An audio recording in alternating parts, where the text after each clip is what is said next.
With the news of Kylian Mbappe signing for Real Madrid, here's a list of the 5 biggest reasons why this will shake up world of football. Number 5 is that La Liga finally has their biggest superstar since Ronaldo-Messi era. The rich get richer. As Real Madrid have just won the Champions League, they then announced the signing of the greatest and most popular footballer in the world right now. Now, unless you're Madrid's most direct rival in Atletico and Barcelona, rest of the La Liga fans should be overjoyed with happiness. Mbappe will bring attention to Real Madrid and the Spanish league that they've been missing since Messi and Ronaldo left. La Liga still had Lewandowski, Griezmann, but they're aging superstars and aren't the same draw as they once was. There's also young superstars in Vinicius Jr. and Jude Bellingham, but Mbappe is a whole different level of superstar, and he's only just entering the prime of his career. Mbappe is by far the biggest name in the world of football because of his performances in winning the World Cup at 18 and single-handedly dragging France to the final again 4 years later.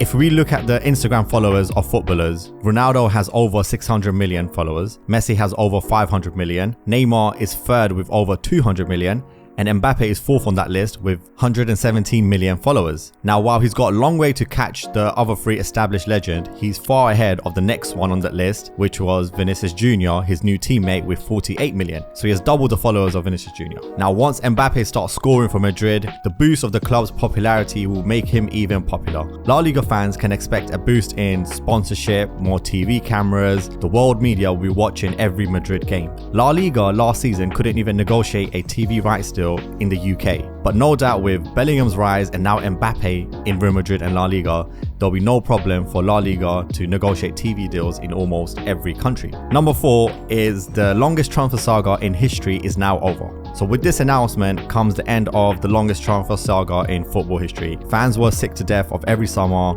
hearing about the news of Mbappe to Real Madrid rumours. Every summer was a will he, won't he leave PSG for Real Madrid. And 2 summers ago and last summer it looked like it was going to happen, but then Mbappe kept on signing contract extensions with PSG. News outlets, journalists, online commentators milked the cow out of Mbappe to Real Madrid transfer rumours. And now fans can be happy that they don't have to hear this news anymore and this saga has been put to rest. Number 3 is, what is the impact on Bellingham, Vinicius Jr. and the rest of Real Madrid tactics? Real Madrid just won the Champions League. They are a great team, clearly, and they probably don't even need Mbappe in their team. Vinicius Jr. and Jude Bellingham fancy themselves as the 2 best players in the world as well. So how does Real Madrid signing Mbappe impact the team, their tactics, and those 2 superstar players specifically? The easy answer is that they are happy because playing with great players makes your life easier to win matches. But Madrid will have to make some tough tactical decisions in their attacking lineup. Madrid last season played with no recognised striker, with Vini and Rodrigo on the wing and Bellingham as the attacking midfielder that came into the box to score goals. If Mbappe now plays as the recognised striker, Bellingham will have less freedom to attack the box, so his position would revert back to how it was in Dortmund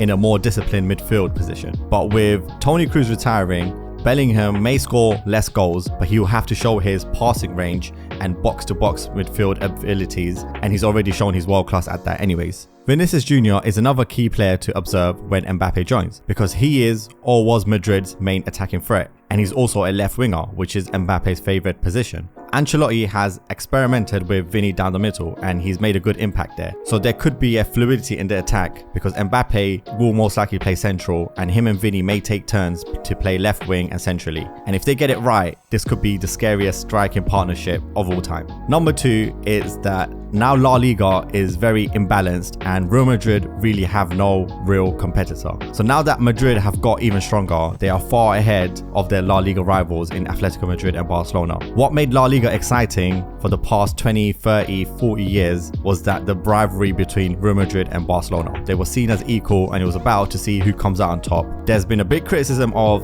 other leagues like the German league where Bayern's dominated, and what made Spanish league great was at least Real Madrid and Barcelona had each other to balance each other out. It's an iconic rivalry of football, but at this moment Barcelona are far behind Real Madrid. They are struggling financially and it's unlikely that they will buy a superstar player to rival Mbappe to Madrid. They do have a young promising team, but they are nowhere near Madrid. This may make La Liga less exciting to watch and might turn them into the German league or the French league. But the brand of Barcelona and the history behind them should be big enough to carry them to still push Real Madrid and still attract few other superstar players. And they might even win the Spanish league because Real Madrid have shown that they are all more of a knockout team than a dominating the league type of team. Finally, the biggest impact of Madrid signing Mbappe is that now Mbappe has a chance to cement himself as one of the all-time great footballers. He was the first teenager to score in a World Cup final since Pelé in 1958. Then 4 years later, he showed that he wasn't a one-hit wonder at World Cups by becoming the first player to score a hat-trick in the final since England's Geoff Hurst in 1966. Mbappe is a special player and has been a special player for the last 8 years. He's an electric player and he can make something out of nothing. He has incredible pace and body balance that allows him to dribble past opponents at ease. He's very direct with the ball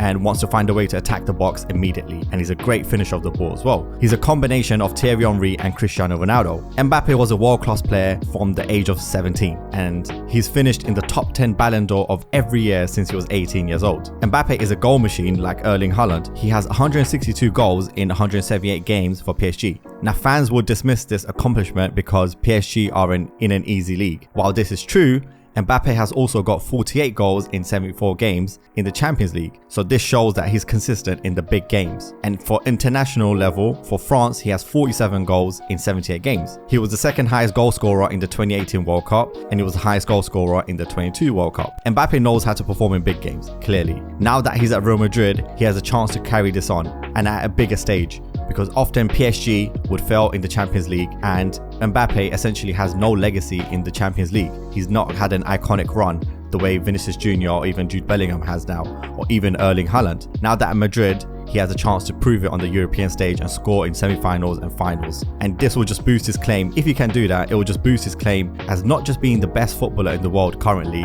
which he is, but it will cement his claim as one of the greatest footballers of all time. Thank you for listening. Please subscribe to my channel if you enjoyed the content.